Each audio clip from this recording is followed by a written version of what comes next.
different ages, different love. Our experiences and perceptions with love shift a lot depending on which stage of life we are into. As we age, our priorities, our understanding in love, and our dynamics in relationships change drastically. What I'm trying to say, it's like, okay, let's imagine when you are, let's remember or imagine, I don't know which age are you, but let's go back in history to 15 years old. These are generalizations, but well, when you're 15, you see someone you like, let's say it's a new kid at school, it's a new neighbor, and you instantly fall in love. You go straight away to dreamland, imagining all kinds of encounters and adventures with this person. You go at night, you fall asleep, and you imagine that person is hugging you and kissing you, and that's how you say bye-bye to the day. This person passes next to you, and then you are for hours and hours thinking on him or her. But then, if you're lucky, you actually will really meet this person and have a real conversation in the real world. And if you're extremely lucky, then you will start going on dates with this person. Then you will start maybe a relationship. And maybe after time, you end up having sex with that person. But then let me tell you, when you are in your, let's call it middle 30s, 40s, this whole order changes a lot. Let's say first you met someone, and then very soon you probably end up having sex. Then if all stars align, you will see this person again, or maybe a few more times. Then if you're super, super lucky, you start a relationship, and then you fall in love. We tend to go from dreamland to then age, be more mature, and be more mentally rational, if that makes any sense. If you feel heartbroken, maybe this part of the video is good for you. There is this song, it's in Spanish, that says something like this. When a love ends, that world that I gave you turns against me. And I guess that's why we suffer so much when a big love story ends or when we are heartbroken, because that world that you created with that special person will never ever again will be replicated.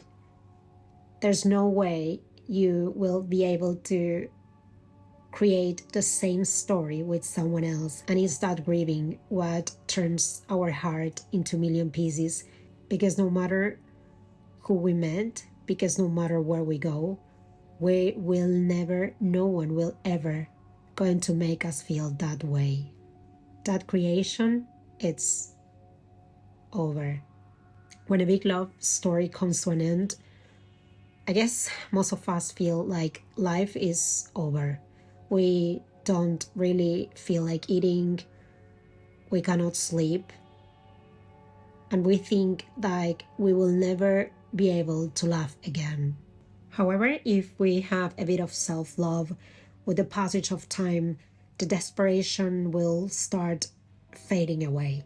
Our heart will start calming down, and we will discover that with a little bit of time, patience, and reflection, no one dies of love. Eventually, you will start laughing at yourself for crying so much and for all the suffer you went through in that love story without love, at least in the end, because usually relationships end up way later than what they should, and probably the end is not a part full of love. Then after all, and at the time and when you're healing, you will realize that that wasn't the end of the world, but it was rather a new beginning.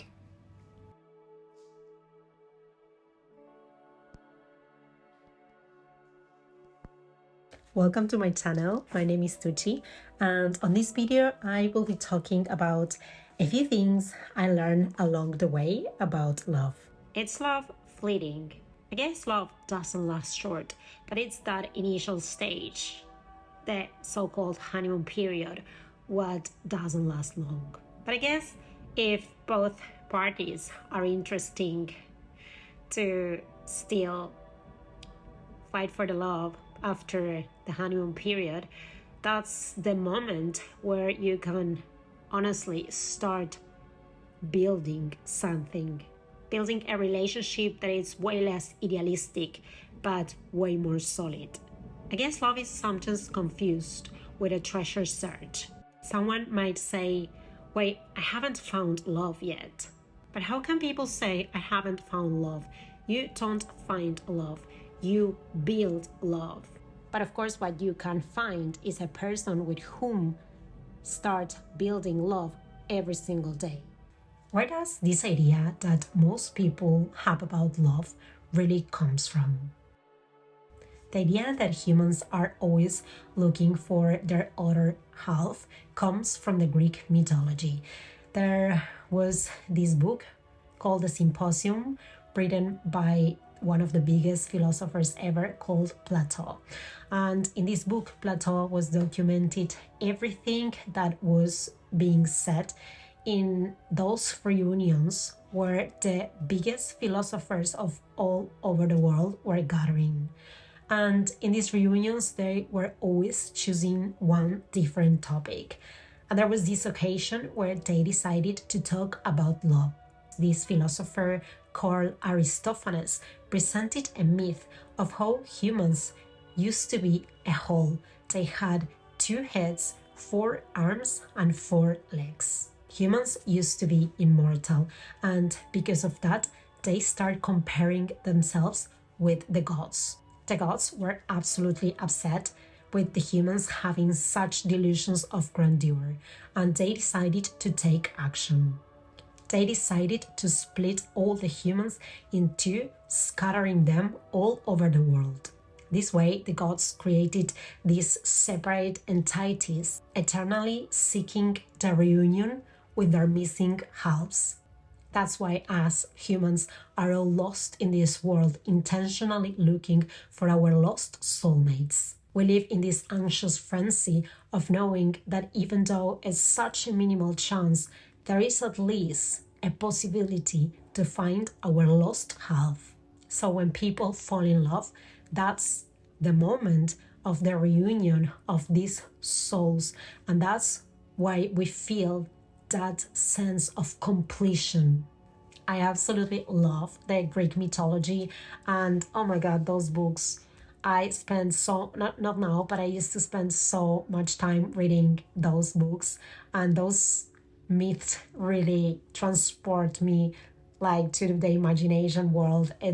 I find it super. Well, this is the end of this story, and either if we like it or not, it's just a myth, and it might be real or no. I leave it up to your discretion. But yes, maybe that's why we tend, if we are single or not single, people are always in that search for that unique person that may come and change it all. I would like to know what you feel about this whole explanation. Does it make any sense for you, or you think it's the most irrelevant explanation answer ever? You just tell me, please.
That breakfast was so good. I love I love fresh made coffee and also like special breakfast. I don't have much, like I think I do it once a week. It's like a ceremony and I love it. Let's talk now about this habit some people have of constantly trying to seek the novelty and excitement in relationships. Just like monkeys jumping from one branch to another one, some people love this thing of jumping from one relationship to another relationship, or even worse, jumping without even finishing, right? They are with someone, then they meet someone else and start being with the new person and then leave the other person behind. And then once they are with another person, then they find another person. And it's this constant thing of like jumping from rope to rope. These people are always looking for an idealized version of a partner. Then you ask, oh, why did you finish your relationship? And they will say, well, Anna didn't make me feel completed. Have you guys ever heard someone saying something like that? This pattern might be influenced by unrealistic expectations, this endless search for the perfect match, or even this belief that a partner should fulfill all aspects of our life. It's like they are holding for this flawless match that will tick all the boxes. That idea that a partner should be everything in our lives. And because of this, naturally, commitment becomes an absolute struggle. These people are stuck in this loop, hoping that the next person will fit the idealized version they have in their head. It's like they are chasing for something that actually doesn't really exist. But let me tell you, I guess when you are fixated on finding perfection, commitment becomes a hard nut to crack. That was a good phrase. That was funny. Now come with me to do something special, somewhere special.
Raining so much. So I just got to the cinema. We are going to meet my daughter and my mom are going to watch a movie. We came to see Willy Wonka.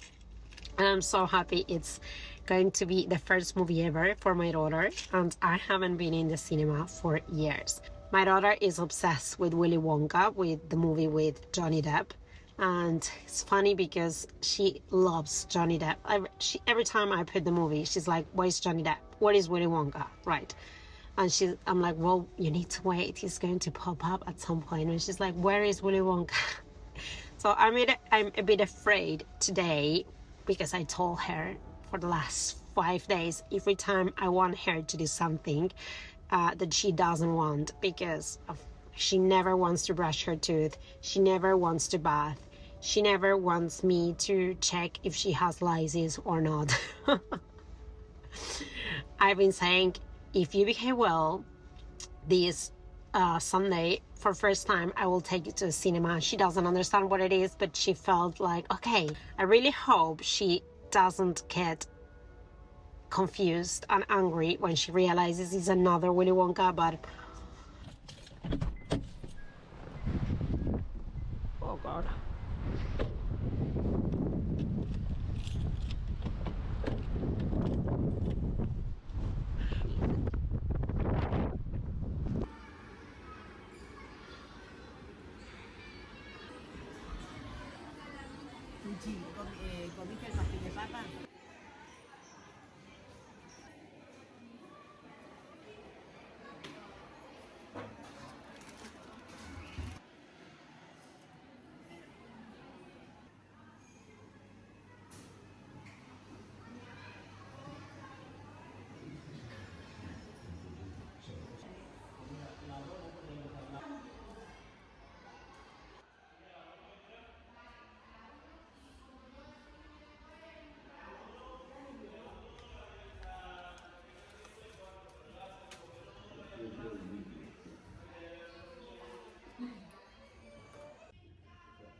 En la premier, su exmujer le fue a ver. Vuelve a ser hoy su mujer. Ompa, las nubes de algodón.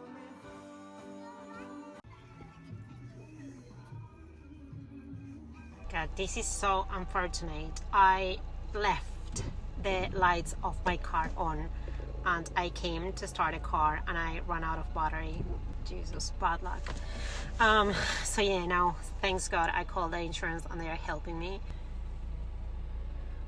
So lucky though, he arrived super quick.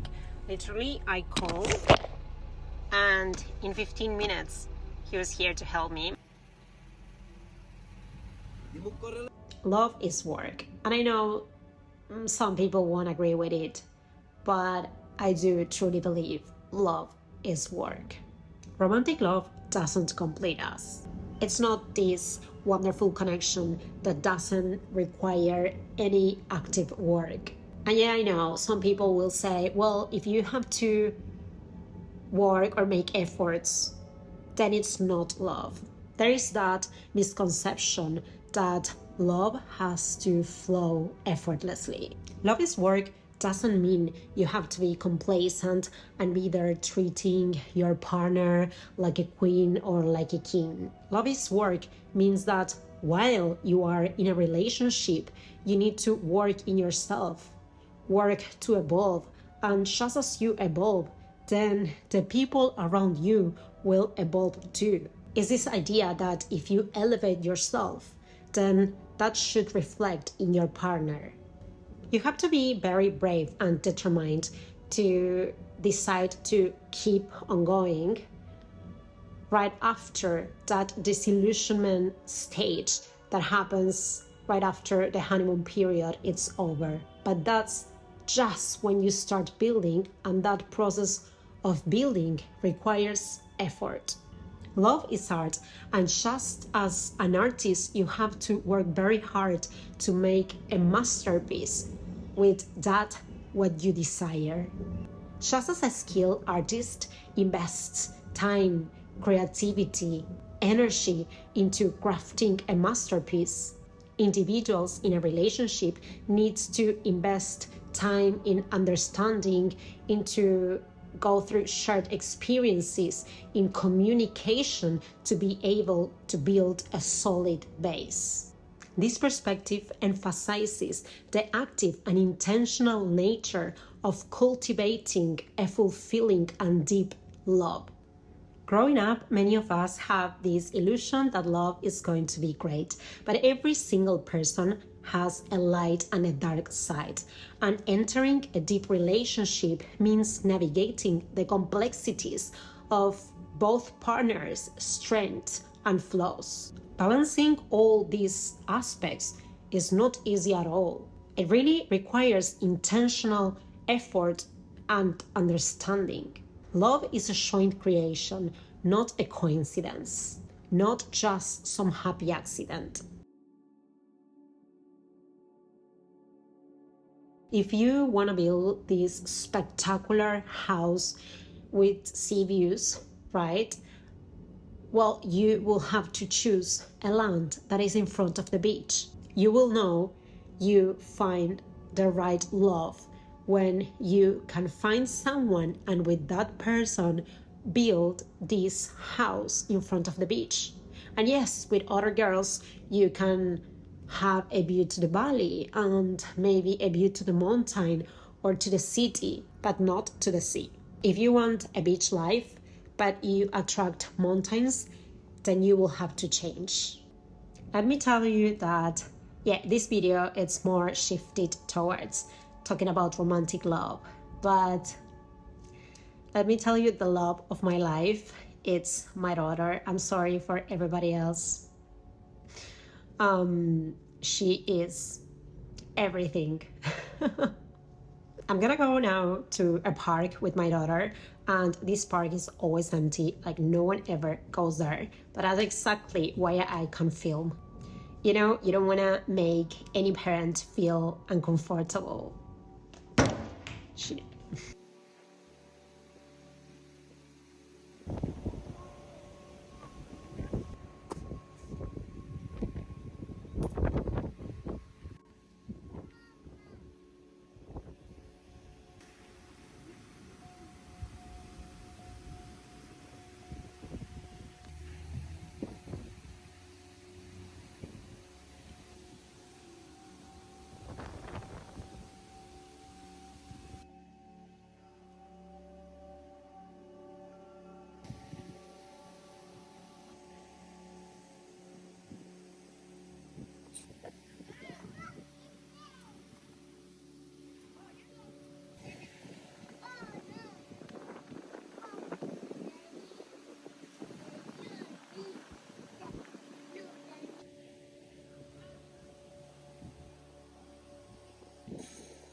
I would like to take a moment to stress out that part of what I say in my videos is my own humble subjective opinion. I'm talking about generalizations, and personal experiences might vary widely from what I'm talking. That's why if someone is going through a very specific difficult moment, the best you can do is go to therapy and have this space where, of course, you can talk about your own traumas and your specific struggles in life. All the information I share, it's stuff that I read, that I see, that I find that truly resonates with me, and I feel like it's nice to share it. But also, I would like to say that as I get older, I don't give any advice of love to anybody, because every single relationship is an absolute whole world that just the two people or whoever is in that relationship understands. Anyone else from outside, from an outside perspective, won't be able to understand the whole story.